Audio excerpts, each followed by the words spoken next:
সত্যিকারের ভালোবাসার পরিচয় কি করছো, কোথায় যাচ্ছ, কেন যাচ্ছ, কার সাথে যাচ্ছ, তোমার ফোন বেটিং কেন, কার সাথে কথা বলেছিলে, এগুলো সন্দেহ নয়, প্রিয়জন হারিয়ে ফেলার ভয়।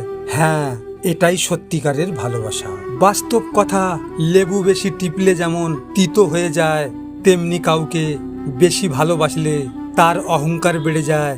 তাই কাউকে তার চাহিদার চেয়ে বেশি ভালোবাসা দেওয়া উচিত নয়। জীবনে এই 5টি জিনিস খুঁজে পাওয়া খুব কঠিন: নিজের মনের মতো একটা মানুষ, নিষ্পাপ একটা মন, কষ্টের ভাগিদার, নিঃস্বার্থ ভালোবাসা, বিশ্বাসী মানুষ। সত্যিকারের বন্ধুত্ব সে নয় যে অন্যর কথা শুনে তোমাকে সন্দেহ করবে।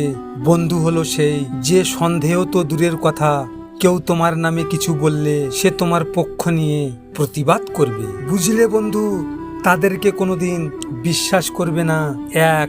ঠগবাজকে দ্বিতীয়বার বিশ্বাস করবেন না। 2.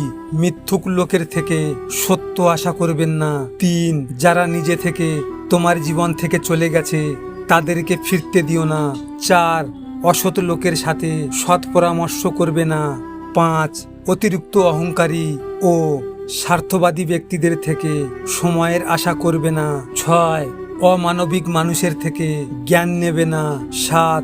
ব্যস্ত মানুষদের থেকে জ্ঞান নেবে না। 8. যারা নিজের ভুল স্বীকার করে না সেরকম ব্যক্তির থেকে দূরে থেকো। কিছু মানুষকে পাবে না জানা সত্ত্বেও তারা মনের গভীরে এতটাই জায়গা করে নেয় যে তাকে ছেড়ে না কোথাও যেতে পারবে, না তাকে ভালোবাসতে পারবে। শুধু এক মিথ্যা সান্ত্বনায় পাশে থেকে যেতে হয়। ভিডিওটি ভালো লাগলে পাশে থাকবেন, আর হ্যাঁ, নিজের খেয়াল অবশ্যই রাখবেন, কারণ এটা স্বার্থের দুনিয়া। এখানে নিজের খেয়াল নিজেকে রাখতে হয়, অন্য কেউ রাখবে না। দেখা হচ্ছে পরের ভিডিওতে। ভালো থাকবেন, সুস্থ থাকবেন।